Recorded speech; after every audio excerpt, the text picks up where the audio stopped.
como te comentaba, confluyeron muchas cosas. Por un lado, este joven que quería decir cosas, eh, sobre todo yo creo por un estado de incomodidad, de molestia, ¿cierto? De ver que las cosas se resuelven fácilmente a balazos. Y por otro lado, con la parte de la música, si bien lo clásico era escuchar en primera instancia cuando pequeño la música que colocaban los padres, ¿te fijas? Entonces por ahí no tenía yo ningún enganche con la música. Para mí era una cosa más de la vida. Sin embargo, ya mayor, te estoy hablando que debía haber tenido unos 14, 15 años, voy con mi padre a la casa de un amigo de él y escucho por primera vez música de los 60. Ya, bueno, yo había escuchado antes algo en la radio por ahí, ¿cierto? Pero acá por primera vez era un ambiente 100% centrado en música de los 60. Y te estábamos hablando de escucharlo en los vinilos, con unos equipos pero inmensos, así un excelente sonido. Entonces me gustó mucho esa música, muchísimo. Y entonces cuando ya empiezo a escuchar radio, ya más, te digo, dentro de esa edad de los 14, 16 años, que mi padre compró un buen equipo, ubicaba siempre una radio que tocaban ese tipo de música, aunque eran saltadas con temas lentos, temas de música disco, ¿te fijas? Entonces me centraba yo en esa música de los 60, pero siempre reconozco que había algo que me faltaba en el ámbito de la música. Entonces cuando escucho por primera vez el primer long play de Metallica, aluciné porque era lo que andaba buscando. ¿Te fijas? Y eso se engancha directamente con el personaje, te fijas, en este caso con Trash Comics, así, escucho esa música y dije, esto es lo que andaba buscando, y por ende están todas las condiciones con este personaje, así que por aquí, por este camino me voy. Ahora, ¿eso no significa que yo sea un fanático del thrash metal? No, porque soy muy selectivo, entonces de todo un long play puede ser que había de repente un puro tema, me guste una parte de ese tema, te fijas, algunos riffs y cosas así, pero sí reconozco que me inspiró mucho en todo lo que fue la construcción de Thrash Comics. Fue una época, y hay que considerar que también estaba antes del thrash metal, el heavy metal, que es lo primero que llegó acá. Entonces me nutrí con bandas como Iron Maiden, por ejemplo, pero como te decía, faltaba algo y el thrash metal me lo dio. Supongo que una persona que no tenga prejuicios, que entienda la obra en su contexto, sino que parta de una predisposición, de que las cosas tienen que ser de una manera en la materia de cómics. Por lo tanto, si lo estás leyendo y no te gusta, creo que no eres la persona indicada. Hay que ir relajado y disfrutar lo que allí se te está presentando.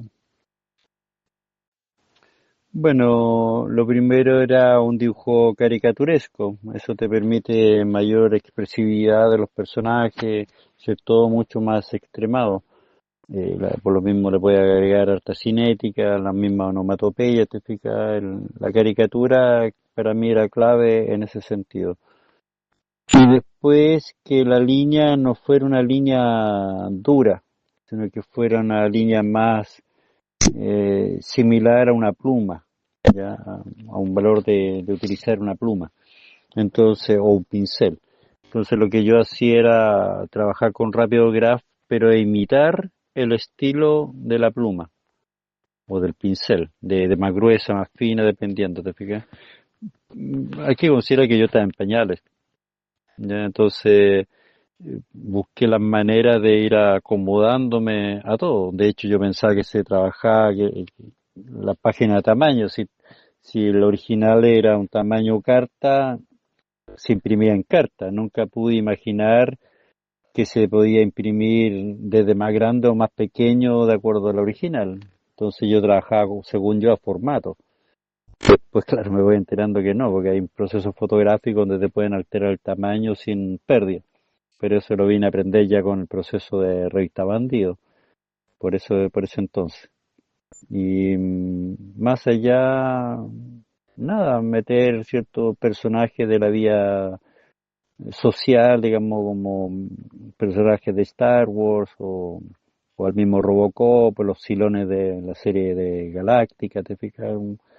Y algunos carabineros que eran propios de ese entonces, que existía y viví yo, digamos, el hecho que llegaba carabinero a echar a la gente con lacrimógena.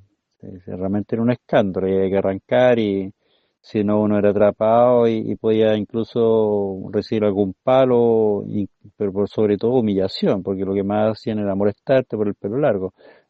Yo en ese entonces no lo tenía largo, estaba recién salido del servicio militar y mantuve el pelo corto durante un periodo más o menos largo, pero después lentamente me lo fui dejando largo, pero más que nada por un concepto de rebeldía. Bueno, no, aquí me yo. Lo que sí está claro es que es el primer cómic sobre tribus urbanas hecho en Chile, 100% dedicado a una tribu urbana. Trash Comics es el primer cómic que habla sobre una tribu urbana en Chile. Mira, no sé si logré. Lo que sí me queda claro es que hablé de muchos datos de la época, quedó en eso patente ahí, pero no sé si todos los pormenores de la subcultura thrash metal. No creo, no creo, porque yo al final, si bien en su inicio iba a los recitales y estaba ahí arriba de la pelota, por decirlo de alguna manera, nunca fui un partícipe de que andaba con metaleros para arriba, abajo y escuchando todo el día música metalera. No, porque yo estaba más que nada centrado en dibujar, ¿te fijas? Entonces, si bien me relacionaba con la cultura metalera en base a los recitales, más que nada, y con mi hermano que tuvo su banda, nunca me sentí integrado al 100%, como te digo, no me juntaba con chicos a escuchar todo el día música metalera. Yo prefería ahondar en otras materias también, ¿te fijas? Entonces, pero sí creo haber capturado bastante de la esencia que se da en ese entonces. Pero como te digo, absolutamente todas no, creo que no. Es mucho más vasta, tienen unos códigos que la verdad es que yo no me he mantenido alejado ya de todo este mundito, entonces tienen ciertos códigos que no, que yo creo que no los toqué en mi obra. Mira, no tanto como que situaciones puntuales desarrolladas con mis amigos, no, pero sí, por ejemplo, que existían los personajes que se llaman los truchers, que era como el pato malo, que al final tenía como la pinta de trachero, pero iba a los recitales a pelear, sobre todo era a pelear, más que ir a robar, era ir a pelear, como que era el momento de alcoholizarse y encontrar mocha adentro, ¿te fijas? Entonces ese tipo de personajes sí eran de la vida real, pero no tanto como amigos y situaciones, aunque hay una parte donde me involucro yo un amigo, porque, bueno, tuve una pelea con él en un momento, entonces nos distanciamos y bueno, una especie de venganza lo dibujé, de enojado. Y claro, al poco tiempo mi amigo viene a arreglar, a hacer las paces, pero yo ya lo había dibujado, entonces le dije, mira, yo ya te dibujé, no, ya no, está bien, ya cooperé por lo que pasó nomás. Y bueno, así es el asunto, pero no es tampoco un personaje que esté marcando el ritmo en la obra, sino que es un personaje secundario que aparece en una situación y después el personaje desaparece, ¿te fijas? Entonces, lo, como digo, como hay un desarrollo de personajes y estos van tomando sus propias personalidades, no es llegar y decir voy a hacer una historia tal cual la viví, porque yo puedo tener mi punto de vista, pero no voy a tener un punto de vista del otro. Así que trato de no involucrar mi vida personal en mi obra, sino que cuando invento personajes que ellos tengan su propio mundo, si bien puede estar basado en personas cercanas para darle ciertas características, es normal, digamos, que uno trabaja con la información que tiene, pero no está hecho ex profeso, ese es el asunto. Bueno, hay que entender que en esa época, te estoy hablando de 1987, que Dibujo Trash Comic número uno, no había muchas revistas circulando y menos revistas del underground, del cómic underground menos. Yo, por ejemplo, no tenía la menor idea de que existía Robert Crumb, que existía underground, cómic underground en Estados Unidos. No, nada, ignorante total. Yo tenía mi fijación porque estas eran las condiciones en las cuales yo podía desarrollarme en la materia del dibujo. Sin embargo, en Chile salieron algunas revistas y apareció una que se llamaba MASH, que era como una imitación de la revista Mad norteamericana. Y me encuentro con un cómic de una parodia a James Bond con Sean Connery, la cual tenía un guionista y dibujante. Y encontraba que era muy buena, un dibujo excepcional, bueno, impresionante. Me gustó ese trabajo mucho, me inspiró mucho. Y una de las cosas que yo rescaté de ahí fue que existía la nota del guionista. Ya en algún momento el guionista decide intervenir y decir, oye, esto que hizo el dibujante yo no tengo nada que ver, él lo inventó. ¿Te fijas? Ese tipo de situaciones. Entonces me gustó mucho ese detalle y decidí, cierto, utilizarlo en mi trabajo. Y otra cosa de esa misma revista, que hay una parte de un texto completo que yo lo saqué tal cual, un cartucho de un texto en off, y lo pude haber cambiado, sí, pero yo en una forma también de agradecimiento, como de decir, me basé en este trabajo, me inspiró este trabajo, fue que copié ese texto textual, porque el chiste era muy bueno. Y como te digo, pude haberlo falseado, haberlo cambiado y no contar esta historia, pero la verdad es que no, lo copié textual porque es para aquel que algún día descubra esa similitud, eh, sepa que así fue. Yo me inspiré mucho en ese trabajo que tenía, como te digo, un dibujo muy bueno, muy bueno. Más allá no me acuerdo.